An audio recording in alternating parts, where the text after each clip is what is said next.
Good morning. I have two questions today. First time I met you was in October, and I asked you a question about relationships. I said, I want a relationship, and you said, let it go.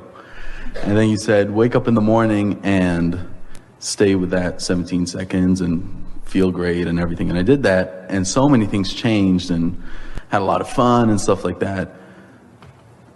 And I guess my question today is that I go through my day, and let's say a song comes on the radio, and I don't feel bad about it, but it makes me think about having a relationship, and then I go with it without noticing that I'm going with it.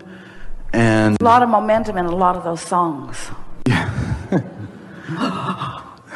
A lot of momentum in a lot of those songs. So I guess Esther plays a game where she gets into her car several times a day and backs out of the garage, and XM radio is always on, and whatever song's playing when she backs out, she thinks it has significant meaning to her because it's divine timing after all. She's just not getting in the car because it's time to get in the car. She's waiting for the impulse and going. Sometimes she leaves a half an hour early because the feeling comes to her.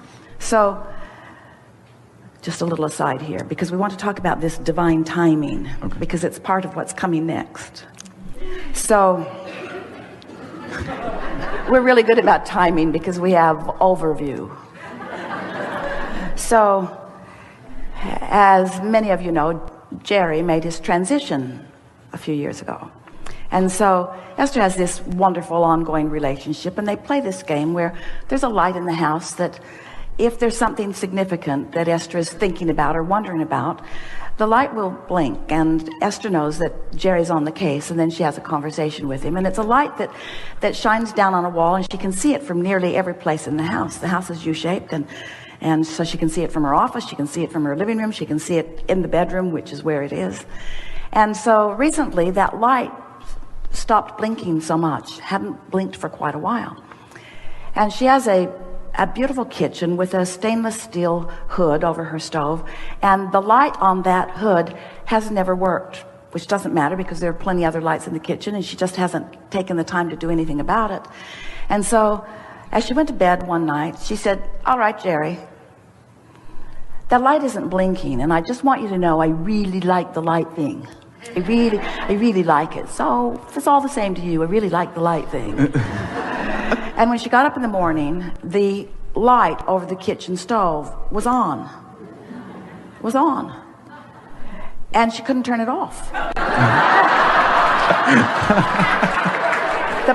The button just is inoperative. So she wants to think that that's Jerry who's turned that light on just for fun, because it's just like him to not do it the way she wants him to do it, but to do it sort of the kind of way she wants him to do it, but to really do it the way he wants to do it is so Jerry. So Esther asks Fidel, the groundsman, to come and see what's up with that switch, because it doesn't seem right that she can't turn the light off. When she leaves the house, her house is a fancy house. She pushes a button and all the lights go off at once, except that light won't go off. So Fidel comes over and he dismantles it and takes it all apart and makes the light go off, and Esther says, thank you very much. And now that light isn't on for a little while, and then a few days later Esther gets up and she notices the light is on again, and again she cannot turn it off.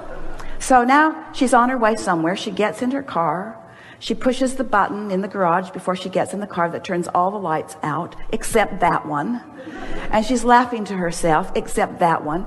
And when she gets in the car, the song on the radio, a country western song, is singing, try to leave a light on for me, will you?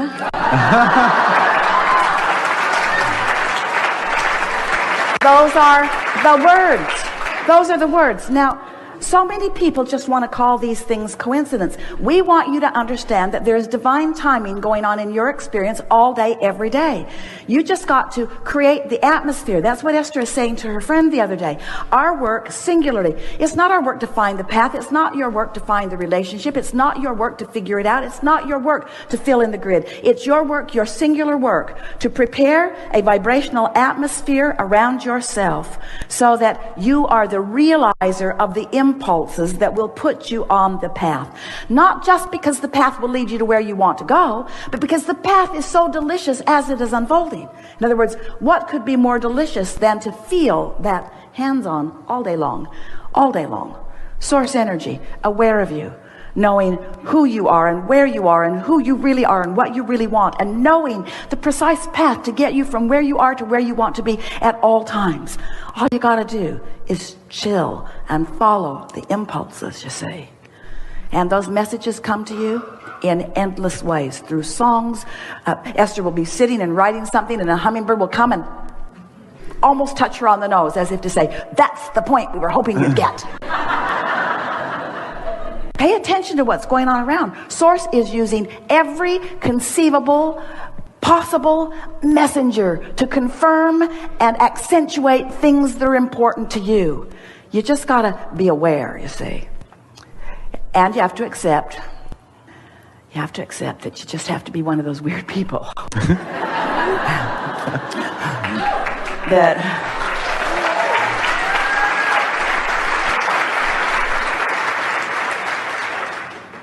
So just follow the signs? Follow the signs, yes. But just before that, prepare yourself to be aware of the signs. That really is the work. You can't be mad and follow the sign to where you want to be. In other words, it's that unconditional thing. It doesn't matter. It doesn't matter how long it takes. You know it's coming. It doesn't. Just find some feeling. Try to find some touchstone, like Esther did with the video. Something that you remember, some moment in time, some moment when you felt unconditional. And by unconditional, we mean singular. We mean unconditional. We mean nothing necessary, no condition necessary to produce the feeling. It's just the feeling. It's what meditation will do for you. Meditation puts you in a place of unconditional love. If you can get your mind clear, that's what happens.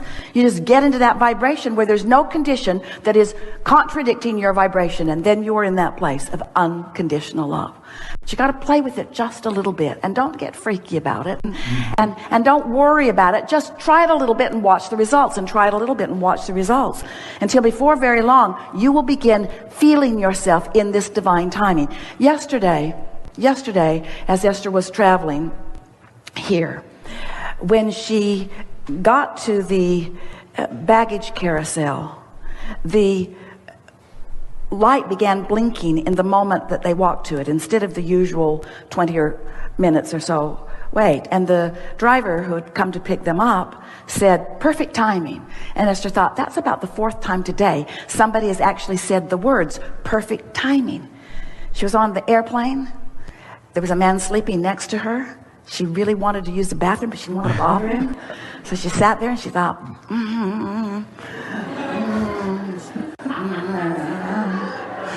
And then he woke up after her second loud sneeze.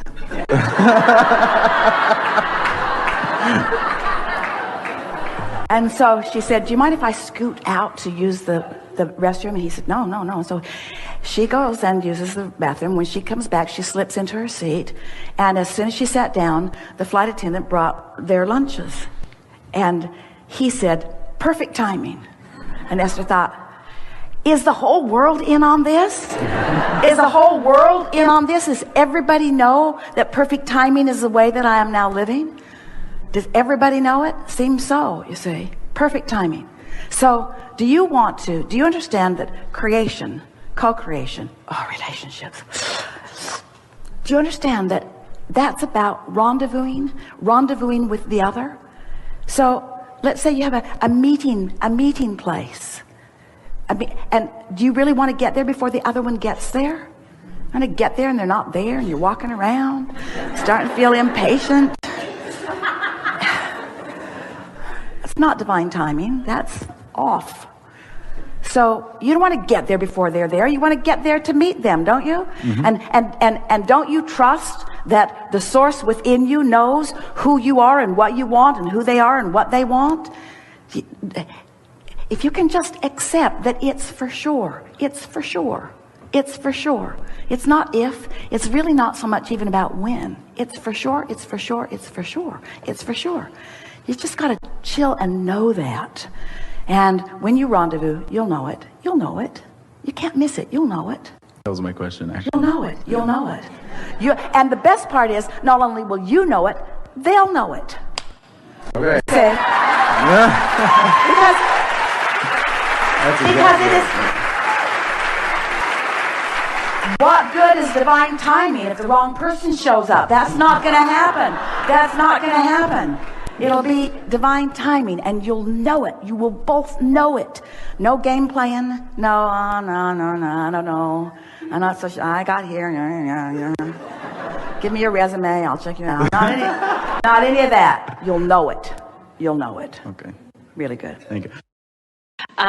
So my question being is on relationships. Can you dumb it down for me?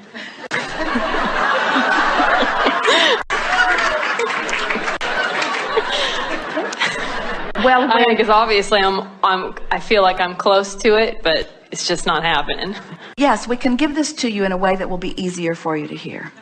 So it is easy to see it relative to just pointing your car in the right direction and continuing to go, because that journey is quantifiable. It's easy for you to say it's 200 miles away, it's 199 miles away, it's 198 miles away, it's 197 miles away. So you are hopeful because you have evidence of your progress. Where when you want something like a relationship and you are infinitely aware that it isn't here yet, even though you may have been dreaming about it, you may have been cleaning up your vibration about it, you haven't seen the evidence about it, and so you are less certain because you are using the physical manifestation as your point of evidence rather than the improvement in the way you feel. So the way you quantify, this is good, isn't it? Yes. So the way you, is it dumb enough for you? Yeah. It's a wonderful question, and we are pleased that you are asking it in this way, because it is tricky when you have been using what you see with your eyes and hear with your ears and so on as your acknowledgement of what's happening, to have something that is 99% created and not be able to see it takes an element of faith that if you don't know about the laws of the universe and you don't know that the way you feel means something, what happens is you'll be moving along. You'll find a positive thought. You'll think about what you want. You'll view something that you appreciate. You'll come into vibrational alignment with the idea of this, and you are moving right along to it. And then you'll see someone who right now has exactly what you want, which reminds you that you don't have it right now, and you turn upstream. You have to care about how you feel, not about the guy, because the guy's a sure thing. But when you pick up the stick that says my mate, you pick up the stick that has him missing on one end, and you don't believe he's present on the other. So every time you activate the vibration of relationship, it turns you upstream. Where if instead of activating the vibration of relationship, you were activating the vibration of things always work out for me, I'm getting to handle this, I know what I'm doing, I've been envisioning, my life has caused me to put him there, I know he's there, I don't have to worry about when he's coming, and you get focused upon other things that make you feel good, or things about that make you feel good, before you know it, you'll be there. Agreed? Mm-hmm. So you're so on track. Everything is so unfolding perfectly. You have not one thing to be worried about. From what we know of your vibrational escrow and from what we feel of you, your sensation should be one of elation. You should be romping towards San Diego, not dragging your heels on the pavement. Right. Well, that's what I think. And don't let anyone else's criteria about how long it's taking, about where you're looking. You don't have to go looking for this. This will come and find you. Your role is to be happy. Happy, and in your happiness, you will be inspired to the conversations, to the rendezvous, to the actions. And don't worry. Don't walk into a room and look everywhere. Is it you? Is it you? Is it you? Is it you? Instead, say to yourself, you're there. I'll know you when I see you. And when all the bells and whistles go off, I'll take a second look. And until then, it's not you.